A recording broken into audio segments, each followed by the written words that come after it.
क्योंकि एक तरफ हम बोलेंगे कि डायबिटीज़ इनहेरिटेड मेडिकल कंडीशन है, और दूसरी तरफ हम बोलेंगे कि ये लाइफस्टाइल डिजीज़ है। दोनों मैच नहीं करती।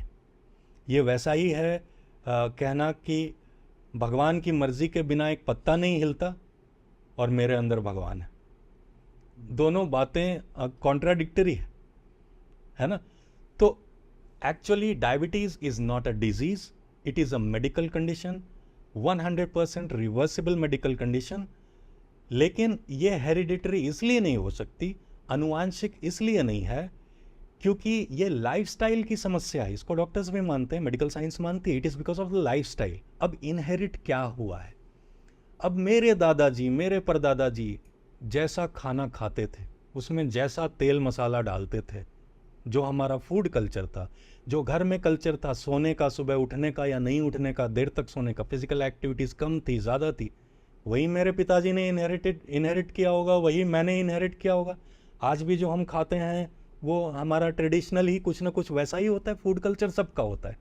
तो अगर मेरे दादाजी को या परदादाजी को डायबिटीज़ थी तो वो चली आ रही है, क्योंकि सब सेम टाइप का खाना खाते हैं, तो लाइफस्टाइल की वजह से हुआ।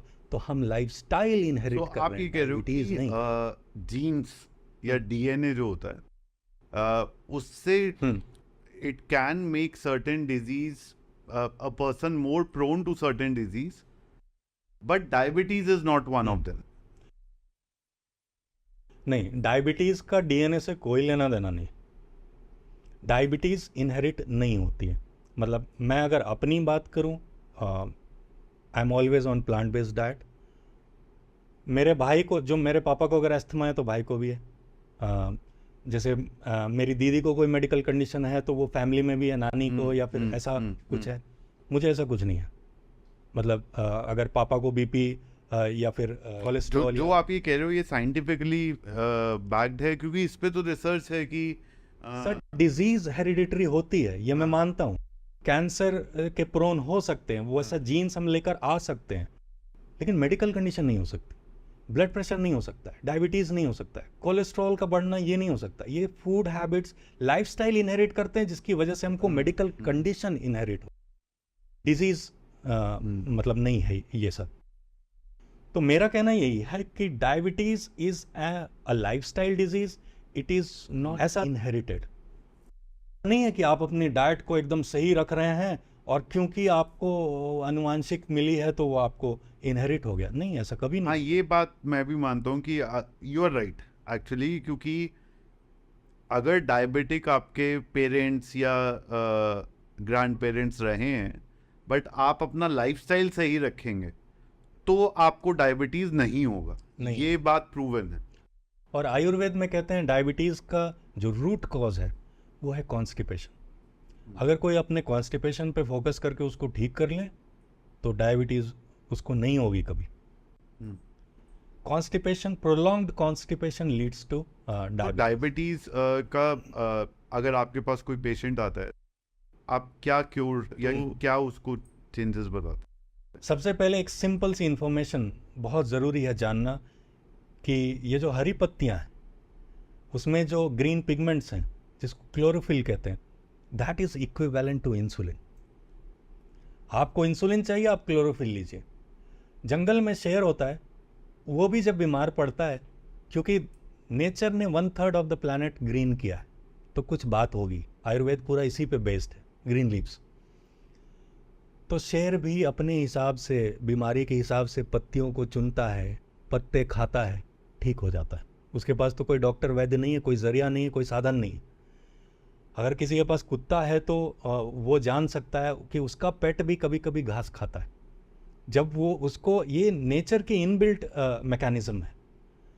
तो ग्रीन लीव्स की जो क्लोरोफिल, जो पिगमेंट होती है, that acts as insulin.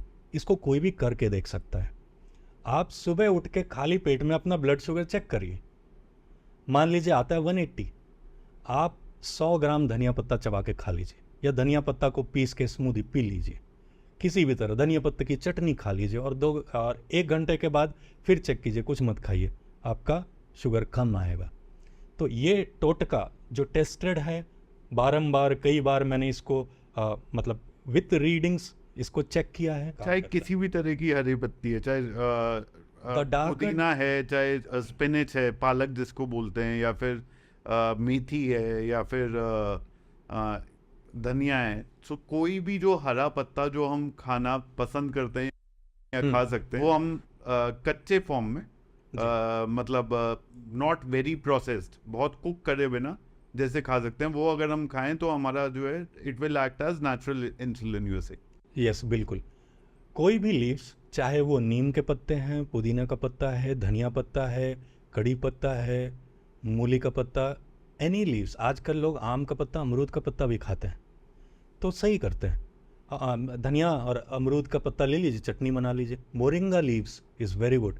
Moringa leaves की एक खास बात होती है कि आपको आपके ब्लड में कोई भी कमी है, चाहे वो आयरन है, कैल्शियम है, कोई भी विटामिन है, मिनरल है, कुछ भी है, आप मोरिंगा लीव्स अगर रेगुलरली खाते हैं तो वो सारी कमी पूरी हो जाती है। तो कोई भी पत्ती, कहते हैं the darker the leaves the better it is, क्योंकि जो डार्क होगा, डार्क ग्रीन, उसमें ज़्यादा क्लोरोफिल होगा। तो कोई भी लीव्स आप ले सकते हैं। सबसे अच्छा तरीका है लीव्स को रेगुलरली लेने का, ग्रीन चटनी रोज़ इंक्लूड करिए अपने मील्स में, लंच में इंक्लूड कर लीजिए 2 चम्मच ग्रीन चटनी। और हरी पत्तियों की खास बात यह है कि इसको आप कितना भी खाएंगे तो वो कोई ओवरडोज नहीं होगा, कोई नुकसान नहीं करेगा, वो आपके लिए अच्छा ही है।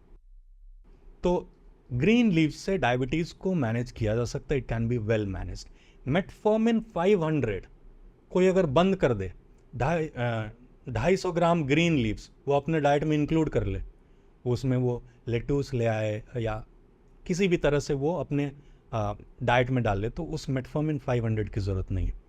250 ग्राम मैंने ज़्यादा बोल दिया, 100 ग्राम तक से काम हो जाएगा।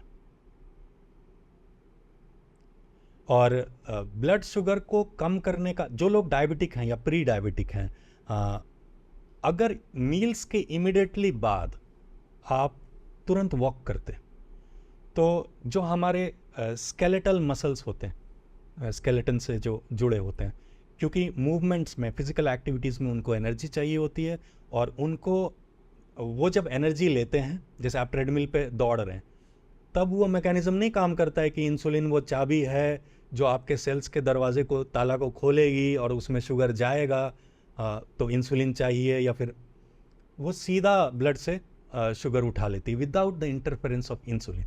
तो अगर कोई ये हैबिट बना ले कि ब्रेकफास्ट करे तो immediately after breakfast go for a walk 500 steps to 2000 steps, इतना ही। लंच के बाद go for a walk, dinner के बाद गो फॉर अ वॉक, तो 500 mg मेटफॉर्मिन यहाँ से भी कम कर सकते हैं।